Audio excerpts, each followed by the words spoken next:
We've all been led to the door. I've been thrown out of better places. Yeah. Ain't got a whole lot to say, I'll be honest with you. I'm weak as I can be. I just had to take a natural pill. I tell you, when you get down, you realize this old body ain't gonna last. You know, I'm too young to be in this kind of shape. Keith, I don't know why. I had to raise my family, I had to work, and what I had to work at brought sickness upon me. Listen, Brother Jim sat there, talking about the Nicolaitans doctrine back in the book of Revelations, where the 7 churches of Asia, and I believe it was the church of, can't think of it right off the bat, but it had leaned towards that doctrine, and Jesus hated that doctrine. Yes. You know, if you look around today, you'll find that we follow a lot of things that fall in line with that doctrine. That's the truth. And I'm not trying to get anybody mad. I don't want to turn you against Santa Claus or nothing like that. But your Nicholas, St. Nicholas, is a Nicolaitan doctrine. And if you follow that back to where they was in, you'll see just how evil that was. Yep.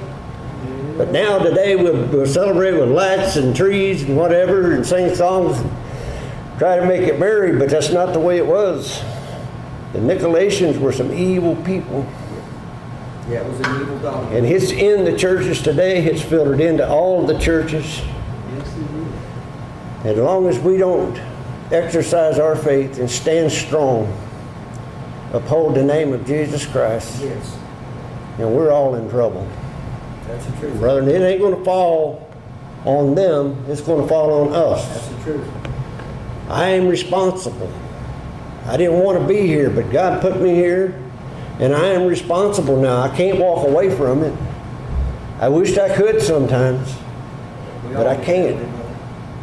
I get so weak in faith. I heard an old preacher tell me a long time ago. He got up to preach, and he was telling about these, as far as faith concerning and how we're weak in faith. These 3 mountain climbers. Never will forget that story. The first one's name was fact. The second one's name was faith. And the third one's name was feeling, and they followed in that line. Faith was out front, or fact was out front, faith following, and feeling behind. And the people on the ground was watching, and as long as faith focused on fact, they were going straight up that mountain, nothing stopped them. But when faith would turn and look back at feeling, they'd start sliding and coming back down. This went on for a while, and finally some brother on the ground hollered up and said, "Hey, faith, keep your eyes focused on fact, forget about the feeling, and get up that mountain." We don't look for a feeling all the time. If you're looking for a feeling, you'll end up with something that you don't want. Because there's many things out there you can get lured into today. Yes. False doctrines everywhere, as Brother Jim had told you that time when he had preached that, and I looked around and I thought, my goodness, he stepped on some toes. But I said, they're going to take him, they're going to take me too, because I agree with him. I'm not going to back down from the truth for nobody. That's right. By faith I will walk in the light of Christ. I can't do nothing without him. And the only thing I can do with him is what he permits me to do. Amen. I have no authority here. None of us do. No. You look at a preacher, all a preacher is a servant to you. He don't hold no high office. No, he's a servant to all. That's right. He's not no master over nothing. Yep. He's a servant. Amen.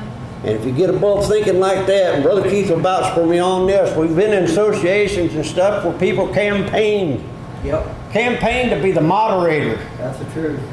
Go from camper to camper. And pass money from hand to hand in order to buy the way in. I said, they may well went out and had an election and politicians and stuff going on. That's the truth.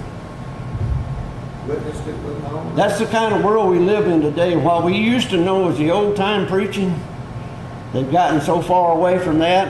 And I admire Brother Jim and Brother Keith for staying in the line and that they're in today. We're going to have to stand strong for what's left. Yes. You look at these chairs all empty, pews all empty. You remember when they bombed those towers in New York? You couldn't find a seat in the church house. Standing room only. After about a month and everything went over, well, it kind of spread back out. They use God like a bucket. God is not a magic lamp. He's not a genie. You don't just rub him on and pull him out whenever you need him. Serve him every day. I look at every day when I get up out of my bed, God has blessed me with another day. Lord, what can I do to serve you today? What can I do? But I always fall short in my faith.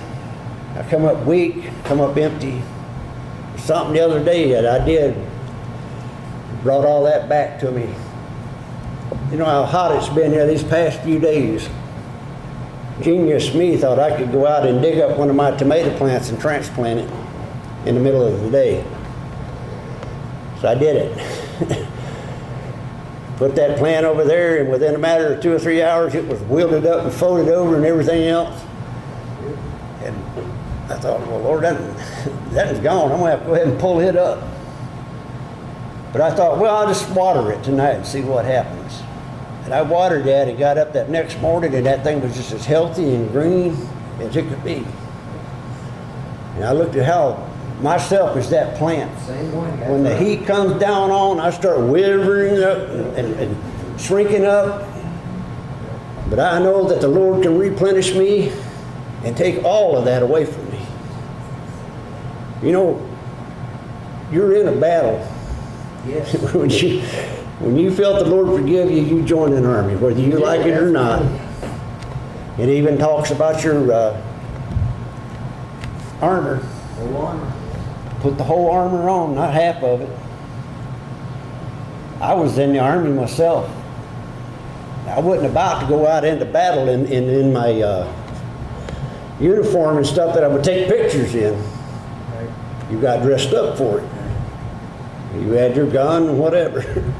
Same way we should be today. Yep. When you walk out to base that, have your feet shod with the preparation of the gospel steps, With the whole armor on. shield of faith, sword of truth, and the helmet of salvation. If you could stand in that, you don't have to worry about the rest of this world. It ain't going to hurt you. It's true. It's once appointed for man to die. Brother, I'm scared for what comes after the judgment. I hope that I can look unto my Lord and say, forgive me, Lord. And I hope that he can look unto me and say, come on, my unworthy son, come on. Well, enough said about what I feel the Lord has given me. I didn't think I'd stand that long. I've had a lot of heart problems here lately, and I don't think I'm going to be here much longer, but I don't care. I'm not worried about me. You know what I worry about? My children, your children. There's all these children running around here, and they're not being taught nothing today. The parent can't correct them because they'll have them thrown in jail.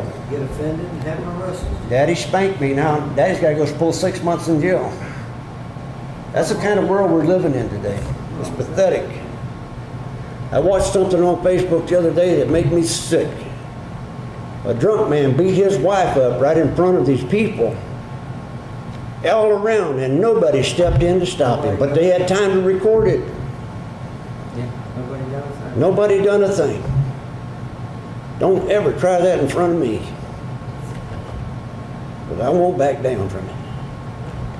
But I want to stand for what I believe in, and I'll stand till the last breath goes out of my body. I'm not perfect by no means. I make more mistakes than the rest of you can think of.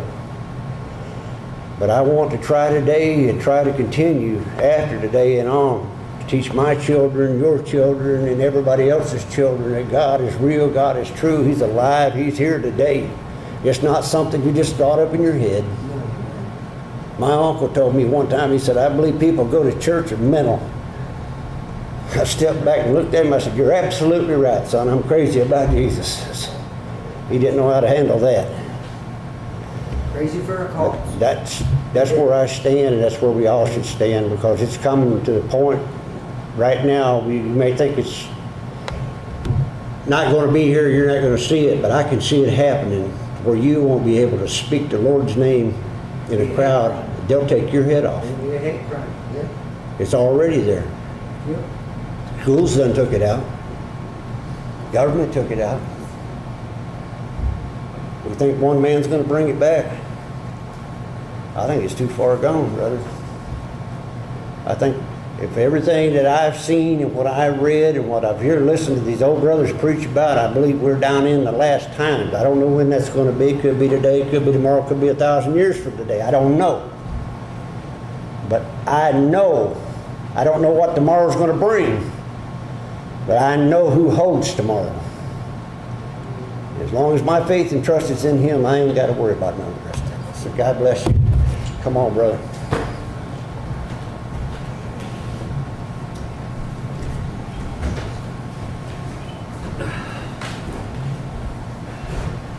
Good place to be.